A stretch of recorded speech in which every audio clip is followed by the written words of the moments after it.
It took approximately 16 seconds after the news of a World War I setting in the MCU and somehow a movie shooting over there that the rumors already started. Is it gonna be Wolverine? Let's talk about this and probably why it's not. So naturally, a lot of people are excited for the merger of Disney and Fox. You know, it's a thing that's happening and you can't really stop it. And obviously with that, we know that they are getting Wolverine. We know that they're getting the X-Men. We know that they're getting the Fantastic Four. And a lot of people, when they start looking back at the history of Marvel, specifically Wolverine is an interesting character because he's been around for a while. You know, he's fought in the World Wars and Vietnam, and he carries a lot of history behind him.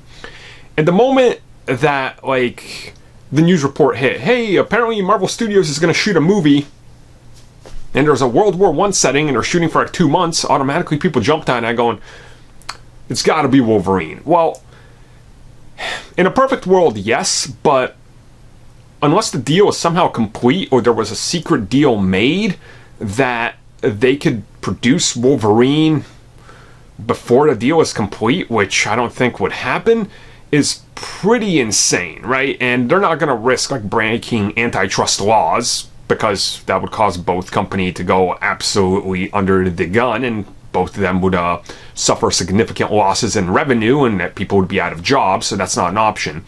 But I think this is just people's false hopes, but at the same time, maybe it's some sort of setup, right? We don't know what movie they're shooting. Maybe they're shooting Eternals, and by the time they start it, maybe they're going to have Fox acquired by then fully.